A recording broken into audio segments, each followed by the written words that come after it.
welcome to our YouTube channel. I'm excited to introduce you to someone whose life of prayer, purpose, and perseverance will leave you inspired. Sharon was an elementary school teacher for 37 years when she answered God's call in a way that's impacting lives around the world.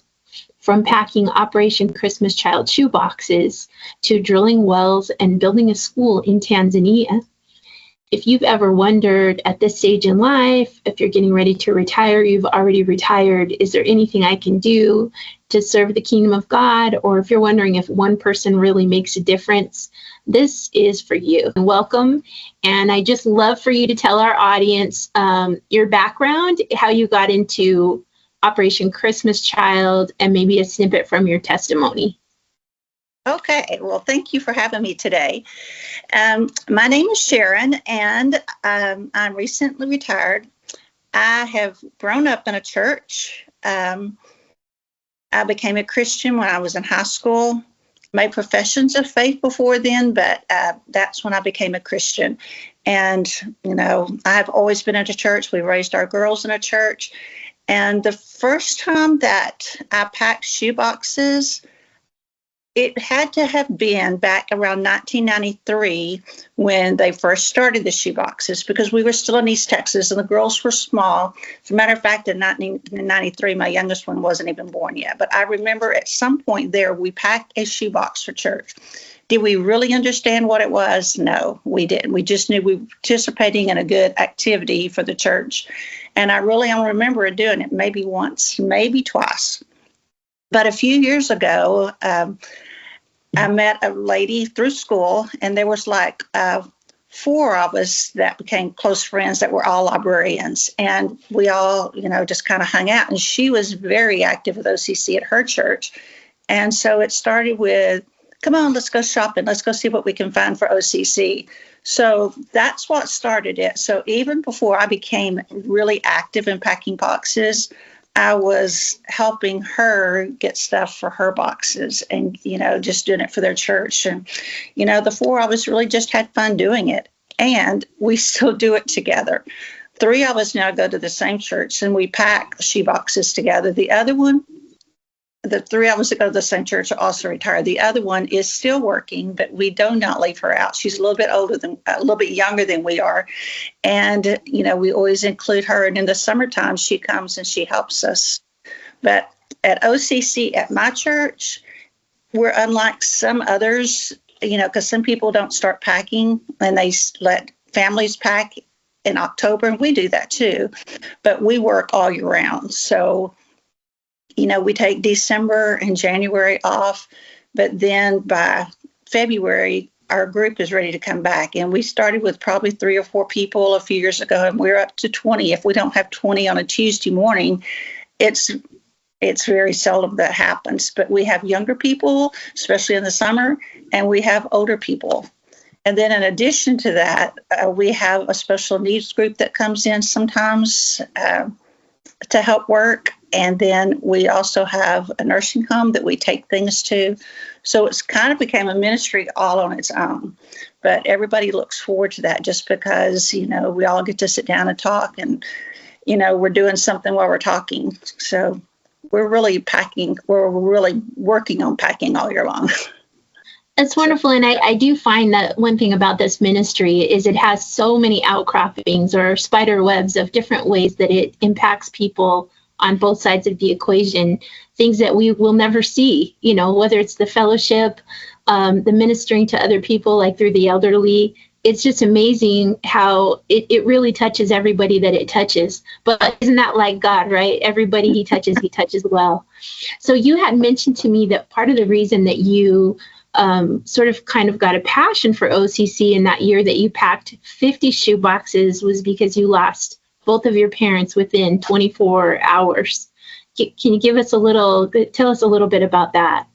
Okay, that was definitely a hard time in my life. It was 2021. It was after the dreaded 2020, but I had been a caregiver for quite some time before that. My mom had dementia/Alzheimer's. She also had mobility issues. And after her last hip surgery, we had to put her in a nursing home, and we put her in a town that wasn't it was about 40 minutes away from my dad. And anyway, she just had to have that for mobility. But then Dad started getting sick. And, we wanted to try to put them together, but their diseases would not mix. Dad's was more blood, precancerous kind of thing, and Mama's was dementia. So, back and forth and back and forth. And then after they passed away, and it was within 24 hours, one was in one hospital, one was in another hospital, about 30 minutes apart, but 24 hours to the minute almost. Then after that, we had all the things that you have to do as a family. And, the financial things, the inheritance things. And honestly, I almost felt guilty because of the inheritance, because, people fight over that. And I'm thinking they didn't owe us an inheritance. But I thought, if I'm going to have this, I'm going to make sure that I use it for something for God. So I came up with the 50 boxes, and I do not know how I came up with that number, but I did. And looking back, I was doing it in my mom and dad's memory and trying to use their money to glorify God. But it was still a little bit selfish, because those 50 boxes, I packed what I liked. And they were all baby doll boxes.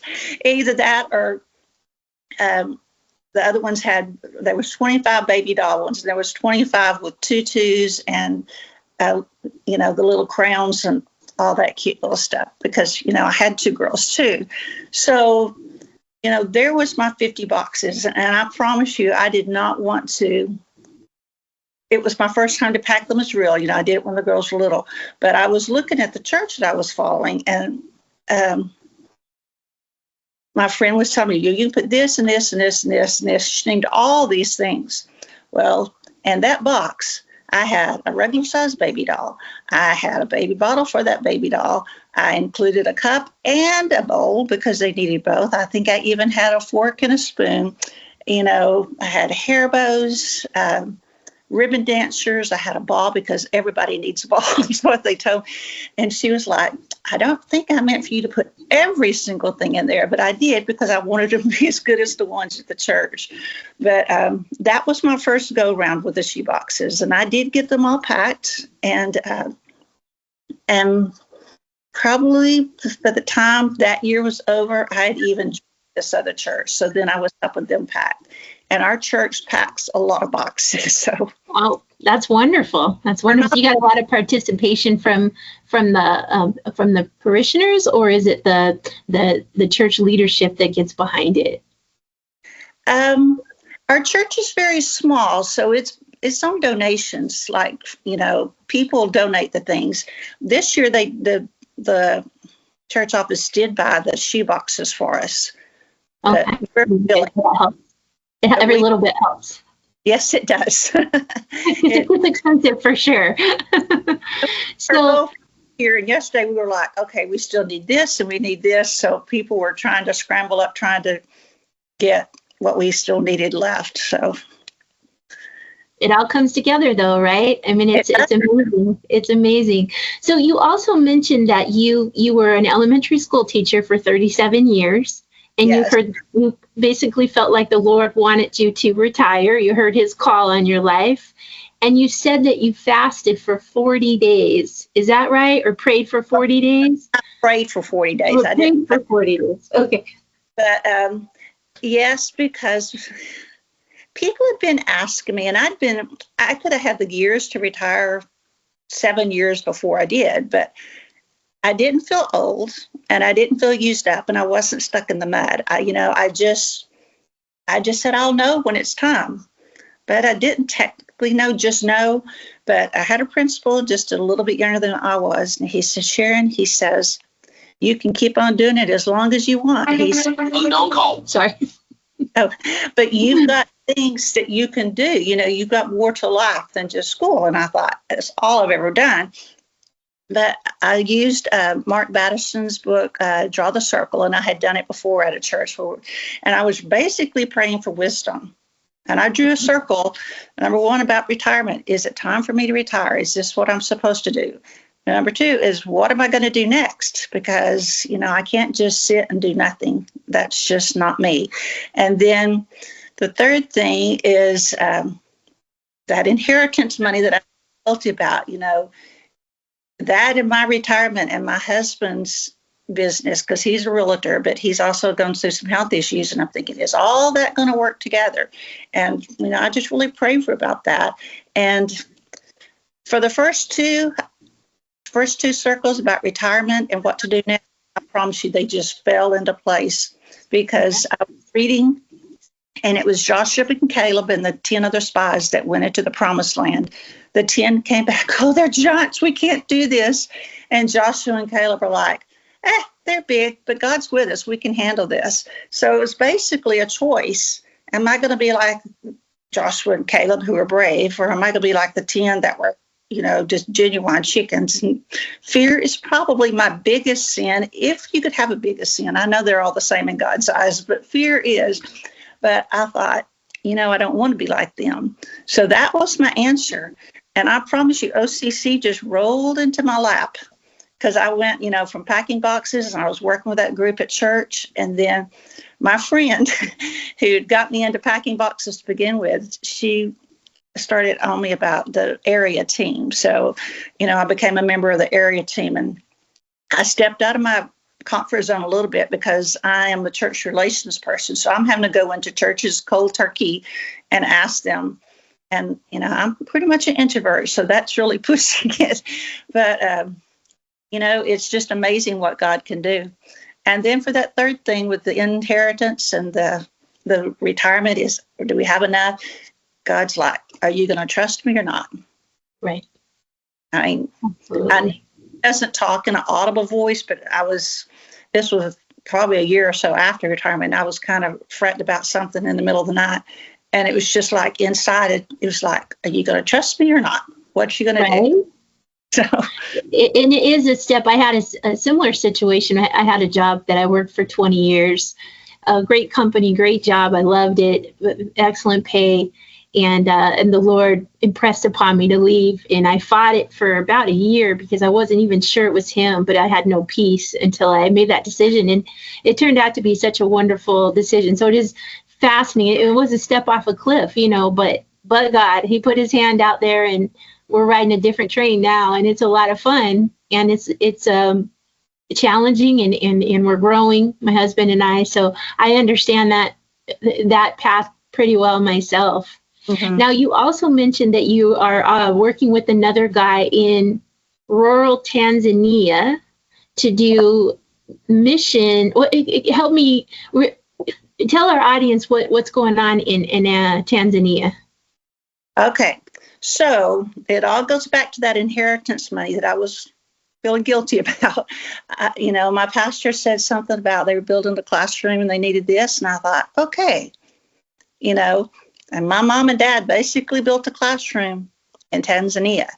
And so over there that summer, and it took one trip and we were hooked. Awesome. But Joseph, our friend over there, he and my husband became close-knit friends. They talk on the phone. I don't care if it's halfway across the world. They've got it figured out where, they talk a lot. They're kind of like brothers from another mother is what they say. But Joseph is just a guy. He's completely gracious, just as sweet and kind as he can be. He doesn't have a lot, but what he does have, if somebody needed the shirt off of his back, he would give it to them.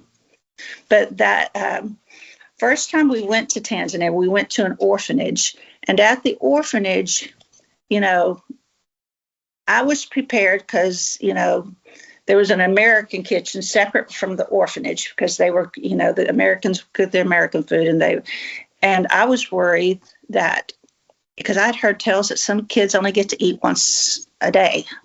And I'm thinking, now, how fair is that going to be if the Americans are cooking 3 meals a day and eating, and those kids don't get that. But at the orphanage, they did get it. They were on a different timetable than we were. But they did get to eat. And they did have a school there. So that's a good thing. I became fast friends. There was one little boy that first year. He was little, maybe 3, maybe 4, and just a little old bitty thing. And I probably rocked him to sleep 2 or 3 times a day. Every day. And then there was a little girl, because when we drove up, And as soon as we turned a corner, we could see all the kids were, they had a little entryway, and they were all hanging their heads out. And then they're here, they're here. They were all clapping and yelling and singing. They were so joyful. But I was watching in the crowd, there was a little girl, and she was kind of to herself and a little bit shy. And 37 years of education, I did this, and I still do it. But I watch out for those kids because that was me when I was young. So, I went up to her and I said, "You're scared now." I said, "But by the end of the week, we're going to be good friends." And by the next day, she was my little sidekick, and she didn't let go. And when I went back last year, we went back to the same orphanage last year, in addition to another week. I was watching for her, trying to find her. Well, I couldn't see her that first day. And then somebody said, "Well, she's not back yet." They had gone home on a holiday, and they came back just because the Americans, school wasn't in session, but they came back. And the next morning, somebody said, "Shira's trying to call you." I said, "She's trying to call me?" So I said, "Okay." And she said, "Come on, come on." And she was out there looking for me. And I guess they had told her I was looking for her also. But, we were stuck together last year also. And I got tickled at her the last day. The last full day we were there, she knew we were leaving pretty soon. And that night we were all having a get together, and they'd had a big tent that year. And I knew where the Americans were sitting, but I chose to sit beside Ashura until they called me over. But while I was sitting beside her, they were dancing and clapping, and she's real young. And I'm not as young, but I'm still not old. But I have no rhythm whatsoever at all. So if they were doing something, she would tap me. She'd say, "You're supposed to be doing this," or "You're supposed to be doing this." So she was trying to keep me in task. But when I told her, I said, "You go on." And I said, "I'll be over there." She looked at me. She said, "You better not lie to me." I said, "I'm not lying. I promise you, I'll go over there and I'll look for you." But then the next morning we got up, it was so hard to leave her. And then this get to go to the orphanage. We went on a MedReach mission, and then we went to Chimba, which is where Joseph and Word Hope has started. But I knew some people that were going, so I just took a little locket and I put the word friend on one side in English and friend in Swahili on the other side. And she got it, and they sent me a picture of her with a little video. But it was real sweet. So tell me, before we get into Chimba, because I'd like to hear about that as well, but can you tell me a little bit about the conditions for the kids in the orphanages? Is there a main reason why they're there? And also, since most of our audience is shoebox packers, based on your experience there, if you have any recommendations about what they put in their shoeboxes. Okay, so yes, at the orphanage that we were at, I would call them a kind of a new orphanage. They had been open since 1990, no, not 1997. I can't remember the exact time, but they had been open for a while. I think it was 2017. And this couple, it was a native couple. It wasn't Americans going in. It was a native couple. And they lived on the other side of Tanzania. And they had a burning desire for the kids around this area because it was around the Maasai tribes. And in that culture, they take the girls as soon as a baby is born and it's a girl, the dad will say, "I've got a girl, get your cows, get your chickens ready." And they sell the girls just born as a baby. Don't leave their homes yet, but the man can come get, the child early, 3, 4, 5 or 6, that baby's a wife. So they had a desire to work and try to rescue those girls. So they built an orphanage there. They started, and it's still on the grounds, a little weaved hut made out of sticks. And they had a few kids with them at that time, but that's where they lived. Didn't even have a top on it. I don't know if the top had gone, but they stayed under that tree mostly and in that. But since then, it's got quite a few buildings.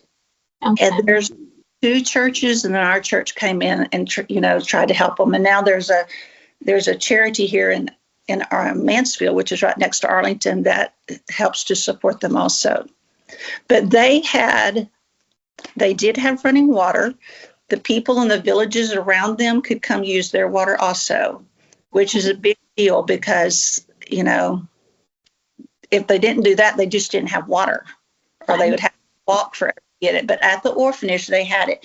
And at first, Jasper had threats on his life because, the Messiah didn't like him, maybe some Muslims in there. But when they opened up the water, all the villagers started coming in. So they were hearing the word of God all the time. Praise God. Huh? I said, praise God. Oh, yes, for sure. But when we got there, the kids, they weren't in school uniforms because it technically wasn't a school day. And you ask about how they got there. Some of the kids are true orphans, and they stay there all the time. Even during a holiday, somebody will stay there with them. But if they're just there because, for school, and like for some of them, it's the walking distance, and the parents will pay a little for them to stay there. So they go home on the holidays. So when we go to the orphanage, it's during their holiday because we're not interrupting their school time. Understood. And Reach, it's the same thing. We set up in a school, so it can't be during their regular school times. But the kids will come just to experience the Americans. Okay. So, at the end of that first week that we were there, I watched Ashura's grandfather came up on what they call a picky, which is a little motorcycle. And I say it's little. And he was on it. Ashura got on it. Her sister got on it. And they had one metal trunk that was pretty rickety between the two of them. They put it on the back of the picky, and he took them home. Okay. But they all had clothes. But this is what I imagined. People will donate clothes. And at that orphanage, little girls just wore dresses. They kind of go through and they size them up with the kids. And then when they outgrow that dress or whatever, they put it back in the pile for the next one, because some of those dresses and clothes are pretty worn. Okay. But they did have clothes, and there was a man there, and it was for their little choir because they were really trying to push their program. He was making choir uniforms for them, but he was using an old treadle machine where you push the pedals with your feet to make it go. Okay. He was a good seamstress, but that's what he was doing, was that pedal.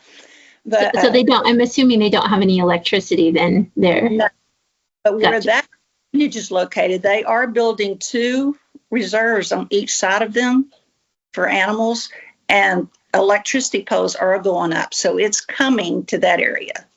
Very But cool. no, they did not have it. They would have a solar panel. But even the Maasai people that lived around the orphanage, and they lived in huts made out of mud and grass and whatever, they might have a solar panel on top of their hut, not for lights, for cell phones. Okay. Okay, that makes sense. So as a shoebox packer, let's say that they got that particular orphanage were to get a bunch of shoe boxes, because a lot of our boxes are going to go into areas like that. Is there anything specific that you'd like to see? For example, what comes to my mind is maybe the solar flashlights or the wind-up flashlights. Is there something that you would say, hey, this is really helpful for these kids when they get this kind of thing? What would that be? They probably would like a lot. But the thing that stuck out to me the most when we saw them playing, they were playing with a ball made out of rags. Okay, so the balls are a big deal, huh? Balls are a really big deal. So, and they also, when you went into their rooms or went through there, we could go through there because they would let us use the shower. But their shower is like a concrete area with a drain, and you took a bucket of water in there with you.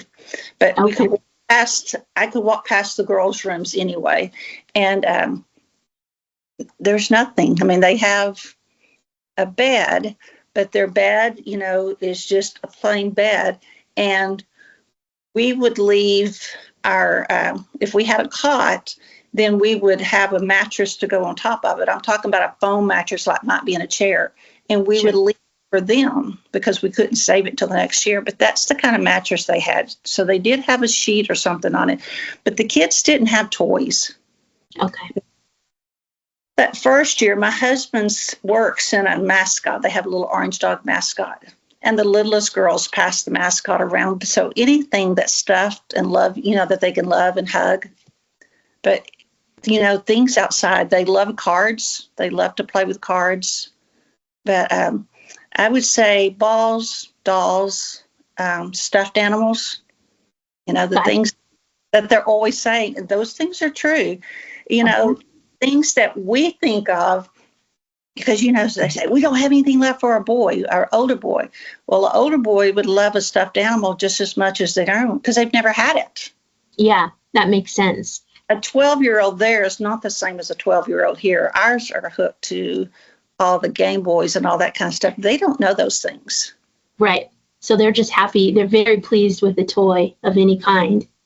So now let's go over to Chimba. So tell me first, where is Chimba in relation to, is it in Tanzania? It is. It's down further south. Okay. And tell us how that came about, what you discovered there, and what your plans are for that area. Okay.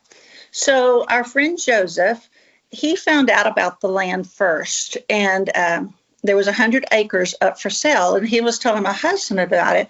And then he told Bo, he said, what I really want to do is, he said, I want to have a farm where I can grow food, and I give food to the orphanage and give to people food to people that are hungry.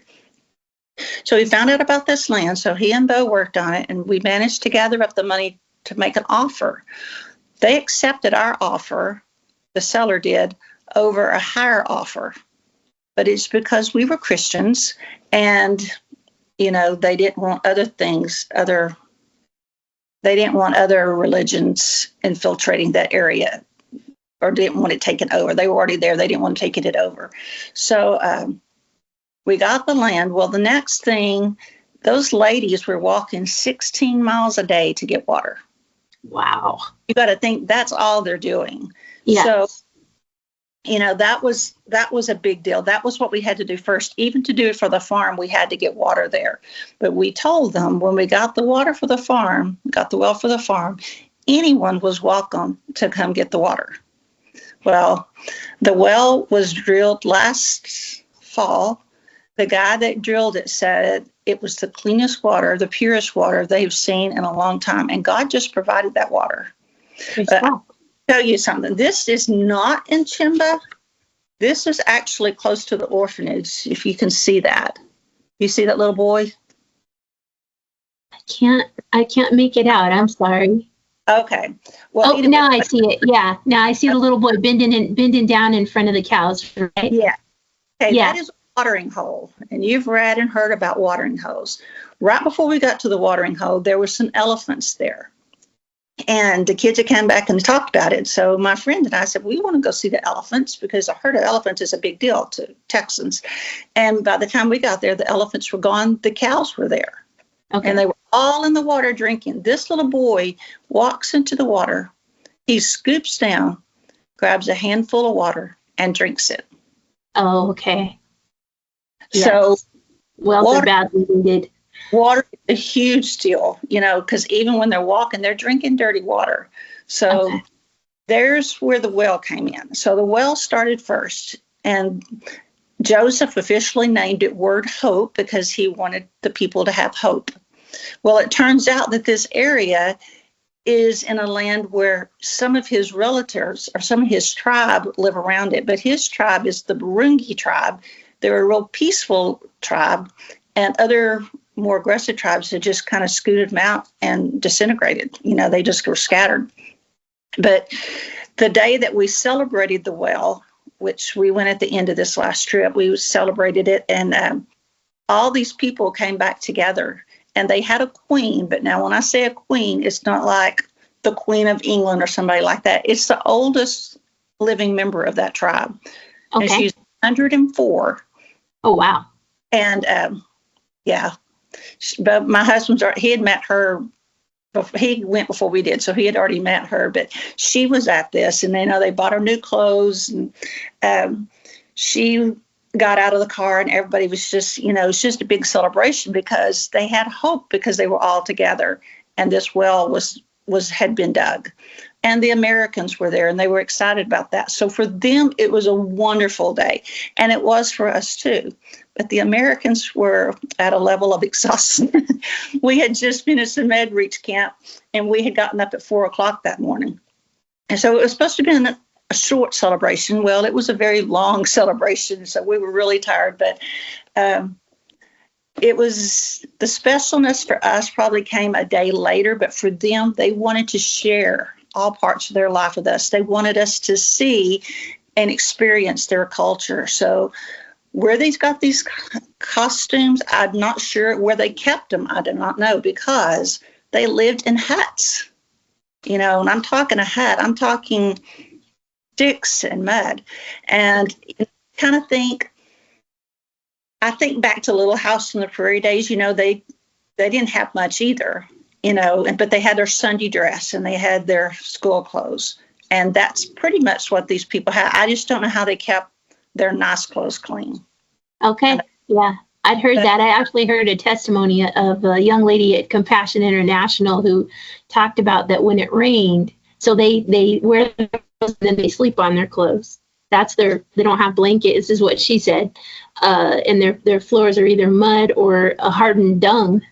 And so if it rained, and of course the roofs aren't that great, so it would come in and the floor would turn to mud. And she said they would lay on their clothes, and then in the morning, those are the clothes that they wear. In her case, I don't know if that's, I think she was from Kenya, if I remember correctly, but tough life. That's a tough life. We were able to go into one of the Maasai people's huts when we were there our first year, because it was like less than a mile from the orphanage. And I didn't see extra clothes. I didn't see a place for extra clothes. Sure. I didn't see, their kitchen was like a little place on the ground where they would cook, but they didn't have regular pots and pans like we would have. So, it's just hard to know. My husband went into one of their huts in Chimba, and, he was describing, it was basically the same thing. There was one area of the hut that was for the man and the woman, and then there was another place for their kitchen, and then the kids would usually sleep in the hut next to them with the grandmother. Okay. Wow. So you mentioned too that only about half the kids are getting an education, and you guys are trying to work something out so that the other half can get educated as well? Yes. There were so many kids at that celebration. I just can't, there was over 1,000 people there, but so many of them were kids. And, those ladies were walking 16 miles a day to get water. Well, that's all the kids would be doing, would be walking. So they, if they get old enough where they can go off to school, and if the parents had money, they could go to like a boarding school / orphanage. But most of them just aren't going. Bo met a family that had 8 kids. The oldest one was 14. That child had never been to school. Okay. And so many of them were like that. But what our plan is for Chimba, and it's listed with, I'm trying to think of the word now, the nonprofits. It's listed as a nonprofit in Tanzania and here in Texas, but it's Word Hope International. And they are already working on getting plans for a second well, which would be for irrigation, which is another major part. They gave us another 100 acres. So now we have 200 acres. Wow. And so another well to help irrigate that. So that's going on. The guys have already built 30,000 bricks because they're making them by hand. They're not like American bricks, but they're making bricks to make a building because they wanted a community center, and it could meet, they could have a conference room or, just a place to gather. But Joe's vision is to have it like a conference center and a place for people to stay when they come. We also need a place for the farmers to come. We've already got a foreman hired, and he's hiring 6 people underneath him to start working. Okay. So all of this has just been bubbling like in the month that we've been back. That's amazing. And we've got doctors that we've already talked to. So one we've worked with the last 2 years and one we've met this year. But the medical thing is just a whole nother ball game, going to MedReach and stuff. There was a tale last year. It wasn't at our MedReach. It was at another one. This little girl, her jaw was already locked. And, she had an abscessed tooth. An abscessed tooth is not that huge of a deal here in America. But there, when it's non-treated, it is a big deal. And she couldn't even open her mouth. So they treated her the first day with antibiotics, but she came back every day. And by that last day, the swelling and stuff had gone down enough, they were able to pull that tooth, and it saved her life. Oh, wow. Died. Now, where did you find the doctors? Are they locals? Are they people from that area? There is a doctor in Arusha, which is, it's not a capital. It's one of the bigger, I call it a bigger city, the bigger towns. And he has gone with us. We take doctors with us. One of our, we had to pay for him to be licensed to practice in Tanzania. But then there's another doctor there, his Dr. Joseph. It's not the same as our Dr. Joseph, but it's a doctor.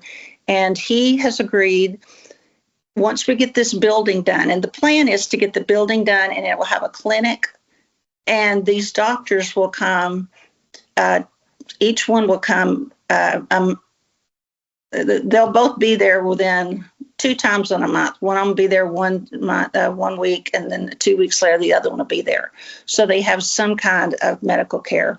But our hope and our prayer is that we're able, by next June, when we plan to go back, we'll do our own MedReach type clinic there. And we will come with American doctors and all that entourage, because we do triage and everything, but then to leave it ongoing with their 2 national doctors. And we will pay them a salary from Word Hope, but at the same time, we want those people to have a little bit of stock in it. So they will also pay the doctor, whether it be an egg or a chicken or whatever. You just got to think. It's just so they buy in. But, even with the first well, there was 2 men that took it upon themselves to stay there every night at that well to guard it, to make sure nobody bothered it. That's close by, just because they wanted to make sure, because, they were so thankful.